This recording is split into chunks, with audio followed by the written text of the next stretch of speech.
Alright, hello folks. So, this is a way in which this bamboo wood farm that I designed in my previous video can be used in a mechanism that previously was not possible.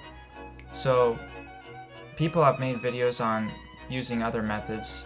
Mumbo Jumbo made a video on using a kelp farm to power a super smelter, and I thought that was really interesting, so I decided to use this method to power it, which is a bamboo farm.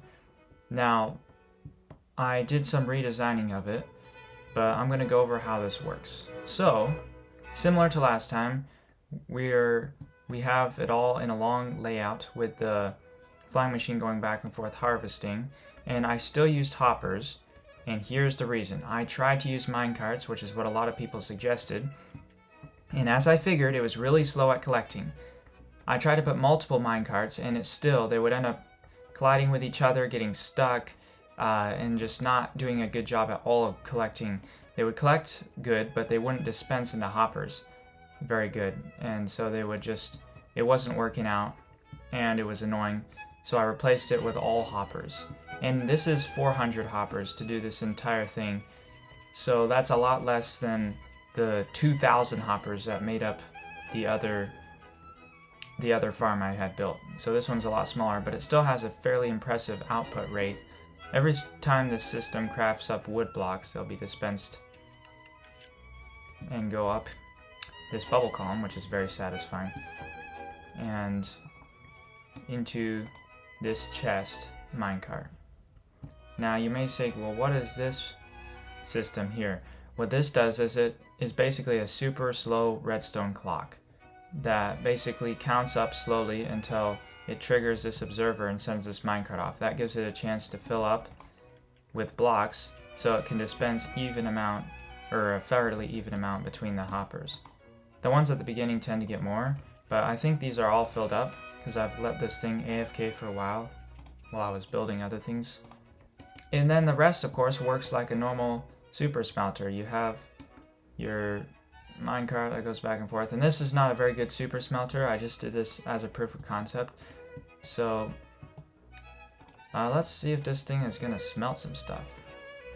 Alright, so we'll say that you have a fairly hefty amount of copper. Fairly hefty amount. And we're gonna send this guy off on his way.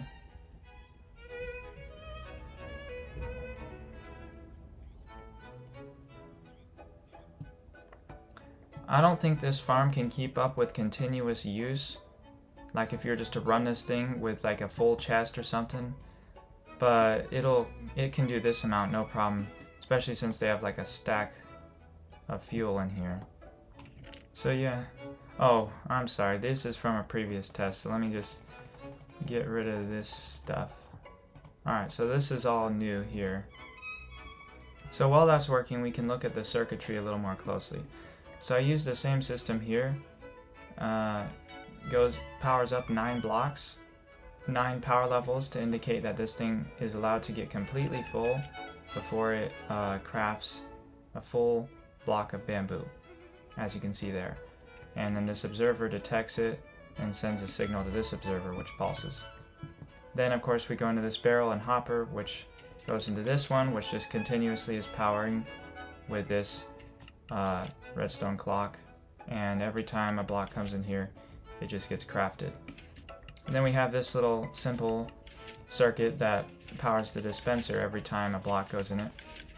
I'm sure there are better ways to make this circuit, but I like to build things so I can understand them, and that means making it laid out so I can kind of see what's going on. And if I can understand the redstone, you probably can too. So then it goes up this bubble column, and I already showed you this circuit up here, but all in all pretty simple, not bad. This is a 16 furnace super smelter, and it seems that we still have had no drop in our amount of fuel. Is that because it's backed up into these hoppers a little bit?